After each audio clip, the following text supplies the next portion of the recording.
ప్రస్తుతం మనతో పాటు ప్రముఖ ఆధ్యాత్మికవేత్త, తంత్ర జ్యోతిష్యులు, జ్యోతిషరత్న, జ్యోతిష సామ్రాట్ డాక్టర్ చింతా రుక్మానుగారావు గారు మనతో ఉన్నారు. గురువుగారితో మాట్లాడదాం. నమస్కారం గురుగారు. మాతృదేవోభవ, పితృదేవోభవ, ఆచార్య దేవోభవ. ఓం నమో మాందేశ్వరాయ నమః. అందరూ బాగుండాలి, అందరికీ మంచి జరగాలి. జూలై నెల 2026 విశేషంగా వృషభ రాశి వాళ్ళకి ఎటువంటి అదృష్టం వరించబోతుంది, ఏ విషయాల్లో అత్యంత జాగ్రత్తగా ఉండాలి, ఓవరాల్ గా ఎలాంటి పరిణామాలు వీళ్ళు ఎదుర్కోబోతున్నారు గురుగారు? 2026 సంవత్సరం జూలై మాసం మాస ఫలితాల్లో భాగంగా వృషభ రాశి వాళ్ళకి ఎలా ఉందో తెలుసుకునే ముందు ఈ రాశి గురించి ఒక 2 ముఖ్యమైన విషయాలు మాట్లాడుకుని తర్వాత మాస ఫలితాలకు వెళ్దాం. వృషభ రాశి అంటే వృషభం అంటేనే తెలిసిపోతుంది, అదొక ఎద్దు అని అర్థం, బుల్, పశువు అని అర్థం. మరి షేర్ మార్కెట్కి సింబల్గా దీన్నే పెడతారు, బుల్ అంటారు. బుల్ రన్, వేగంగా పరిగెత్తింది అని. అదే షేర్ మార్కెట్ పడిపోతే ఎద్దు తల దించుకుని ఇలా ఉన్నట్టు, షేర్ మార్కెట్ బాగుంటే జల ఎత్తుకుని పరిగెత్తున్నట్టు సింబల్స్ వేస్తూ ఉంటారు. మరి వాళ్ళని జ్యోతిష్యం చూసుకోలేదు, ఆటోమేటిక్గా దానికి ఆ సింబల్ పెట్టారు. అది ఎందుకు వచ్చిందంటే పశు సంపదే నిజమైన సంపద. ప్రాచీన కాలం ఎన్ని ఎక్కువ పశువులు ఉంటే వాళ్ళు అంత సంపన్నులని అర్థం. గర్వంగా ఫీల్ అయ్యేవాళ్ళు, మాకు 1000 ఆవులు ఉన్నాయి, మాకు 10,000 ఆవులు ఉన్నాయి అని. పశువులు ప్రపంచాన్ని తిండి పెడుతున్నాయి, ఈ రోజు కూడా తిండి పెడుతున్నాయి. అందుకే అవి లేకపోతే డబ్బు రాదని అర్థం. అందుకే పశువులను పూజిస్తే గోమాతను లక్ష్మీదేవి అని డబ్బు వస్తుంది. లక్ష్మీదేవి ఉంది, ముక్కోటి దేవతన్నారు. పట్టుదల ఎక్కువ ఈ రాశి వాళ్ళకు,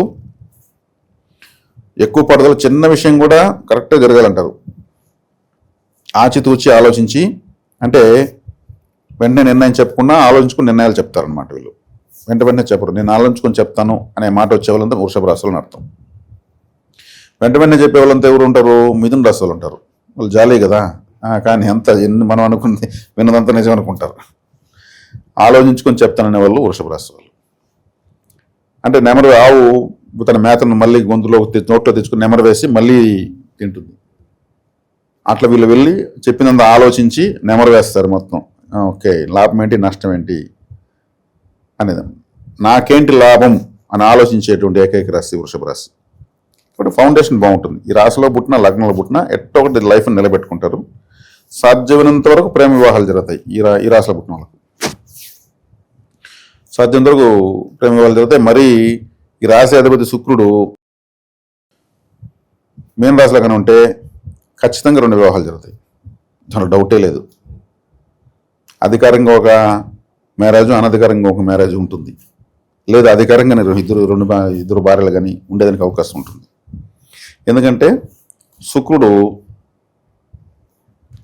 లగ్జరీ ప్లానెట్, కాముకత్వానికి అధిపతి.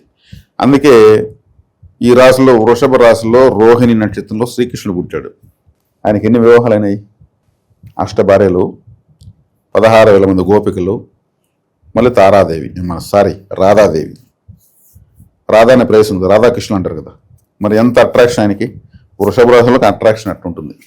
కాబట్టి ఈ రాశి యొక్క ప్రత్యేకత అట్రాక్షన్ అంటే వశీకార రాశి అని చెప్పొచ్చు. అందువల్లనే ఎక్కువ మంది ఇష్టపడిపోతారని అర్థం. ఇప్పుడు 2 పెళ్ళిళ్ళు అవుతాయంటే ఒకరు కాకుండా అదనంగా ఇంకొకరు ఇష్టపడి తెలిసినా కానీ పెళ్లి చేసుకుంటారంటే వశీకారం ఉంటేనే కదా. ఆల్రెడీ పెళ్లి అయింది, అతనితో మనకి ఎందుకు అని అనుకోకుండా ఇంకొకరు పెళ్లి చేసుకుంటారంటే వశీకారం ఉంటేనే అదొక ఆకర్షణ. కాబట్టి అటువంటి వశీకార రాశిది. అంటే డబ్బులు ఎవరికి వశీకారంగా చెప్పండి, ఎవరికి ఇష్టం ఉండదు చెప్పండి. అందుకే వృషభ రాశి సింబల్ని డబ్బులు పెట్టారనమాట. ఇట్లా తీసుకుంటే కారకత్వాలు, పశు సంపదే నిజమైనటువంటి సంపద అని. పశువులు పొలాన్ని దున్నితేనే మనకు తిండి వస్తుంది, మనకై మిగిలిన అమ్ముకుంటే డబ్బులు వస్తుంది. తిండి, డబ్బు అన్నీ ఉంటాయి. ఆహారము ఇంట్లో నిల్వలేసుకుంటారు పాతకాలంలో ఫుల్గా. కరువు వచ్చినా కానీ తినేదని ధాన్యం ఉంటుంది. అది వృషభ రాశి ప్రభావం. కాబట్టి ఇది ఈ రాశి యొక్క ప్రత్యేకత. ఇక జూలై మాసానికి వస్తే రాశిలోనే కుజుడు ఉన్నాడు. ఉద్రేకం ఎక్కువ ఉంటుంది, కోపం ఎక్కువ ఉంటుంది, దూకుడు ఎక్కువ ఉంటుంది. ఎవరితో మాడితే కొడదామని అంత కోపం వస్తూ ఉంటుంది వీళ్ళకు. కుజుడు అంటే ఫైటింగ్ మాస్టర్. కుజుడు లగ్నంలో ఉండే వాళ్ళకి గొడవలు ఖచ్చితంగా చేస్తూ ఉంటారు. కుజుడు లగ్నంలో పుట్టిన వాళ్ళు కంపల్సరీ గొడవలు వేసే తీరుతారు. శనికావేశం ఎక్కువ వస్తుంది. కుజుడు లగ్నంలో ఉండి వాళ్ళకు ఒక ప్లేయర్ అని, ఒక క్రికెట్ ప్లేయర్ అని అనుకుందాం. వాడు వచ్చే బాల్ని దాన్ని ఒక శత్రువులాగా భావించి కొడతాడు. లేదా అవతల ప్లేయర్ ఏదైనా మారితే వీడు ముందు వీడే గొడవకపోతాడు. ఏం కథ అంటాడు. టీంని, మేనేజ్మెంట్ని, బోర్డుని అంతా మర్చిపోతాడు, గొడవకు పోతూ ఉంటాడు అనమాట. అంటే బాల్ పైన కూడా అట్లా దూకుతూ ఉంటాడు. క్రీడల్లో రాణించాలంటే కుజుడే బాగుండాలి. కుజుడు అంటే రక్తం ప్రవాహం బాగుంటేనే పరిగెత్తారు, రక్తం క్లాట్ అయిపోతే పడిపోతారు. ఇప్పుడు కుజుడు ఇప్పుడు వీళ్ళకి రాశిలో ఉన్నాడు. వీళ్ళు ఇప్పుడు ఆవేశంగా ఉంటారు, కారం ఎక్కువ తింటారు, స్పైసీ ఫుడ్ ఎక్కువ తింటారు. ఇవన్నీ కంట్రోల్ చేసుకుంటే చాలు. మనం అంటే చెప్పేస్తున్నాం కదా విషయాలు, చెప్పేస్తే వీళ్ళు అనేసి కంట్రోల్ చేసుకుంటే చాలు. ఒకవేళ స్పైసీ ఫుడ్ తింటే కూడా కొంచెం నీళ్ళు తాగాలి, అది కొంచెం బర్న్ అవ్వదు. ద్వితీయంలో బుధుడు ఉన్నాడు, ఇది ఇంకా మంచిది. అంటే కుజుడు ఆవేశంతో కూడుకున్నట్టు శుభఫలితాన్ని ఇస్తాడు, సప్తమాధిపతే. కాకపోతే ఈ ఆవేశం మంచిది కాదు కదా, దాన్ని కంట్రోల్ చేసుకోవాలి. సుబ్రహ్మణ్య ఆరాధన చేయాలి. సుబ్రహ్మణ్య ఆరాధన చేస్తే కుజుడు కంట్రోల్ అయిపోతాడు. ద్వితీయంలో బుధుడు ఉన్నాడు. ద్వితీయంలో బుధుడు ఉన్నప్పుడు ఏం చేయాలి? మహావిష్ణు ఆలయానికి ఎక్కువ వెళ్ళి రావాలి. బుధుడు ఎక్కడుంటే మహావిష్ణు ఉన్నట్టే లెక్క. కాబట్టి వెంకటేశ్వర స్వామి గుడికి కానీ, విష్ణు సహస్రనామాలు ఇంట్లో ప్లే చేయడం కానీ ఇటువంటివి చేస్తూ ఉంటారు చాలు. తర్వాత వచ్చేక్కడికి ద్వితీయ పంచమాధిపతి మహావిష్ణు ఆలయానికి వెళ్తే ఫైనాన్స్ బాగా వస్తుంది.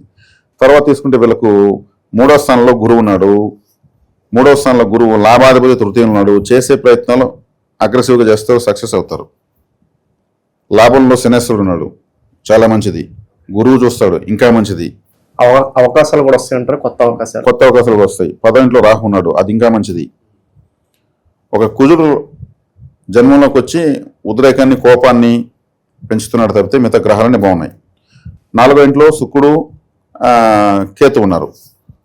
4వ ఇంట్లో శుక్రుడు, కేతు ఉన్నప్పుడు ఏమవుతుంది? కారు కొంటారు, లేదంటే కారును రిపేర్ చేపిస్తారు. కేతు కూడా ఉన్నాడు కదా, ఏదో ఒక రిపేర్ చేస్తాడు. కొత్త కారు కొన్నారు అనుకోండి, ఏదో ఒకటి ఈ ఆవేశం, కుజుడు కదా, ఆవేశంగా తోలుతారు బండి, ఏదో ఒకటి తగిలి ఇన్సూరెన్స్ పోవాల్సి వస్తుంది. అదే పాతకుంటే మేలు.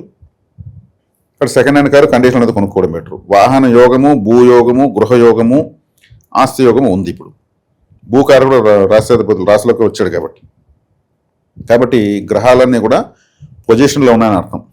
కాకపోతే కాస్త ఆవేశం ఉంటుంది, దీన్ని కంట్రోల్ చేసుకోవాలి. సుబ్రహ్మణ్య ఆరాధన చేయాలి. కారు కొంటే కంపల్సరీ వినాయకుడి దగ్గరే పూజ చేసి మళ్ళీ స్టార్ట్ చేయాలి.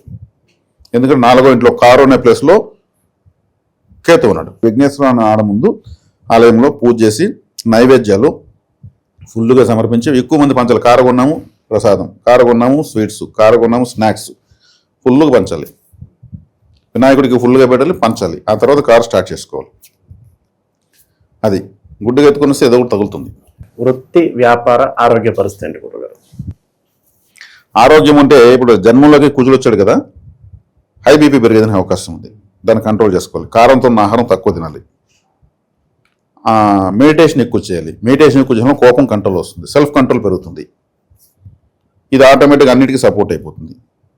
వ్యాపారం తీసుకుంటే లాభంలో శనేశ్వరుడు ఉన్నాడు. శనేశ్వరుడు మళ్ళీ గురువు చూస్తాడు. ద్వితీయంలో గురువు ఉచ్చ స్థితిలో ఉన్నాడు. ఫైనాన్షియల్గా చేసే ప్రయత్నాలు సక్సెస్ అవుతాయి.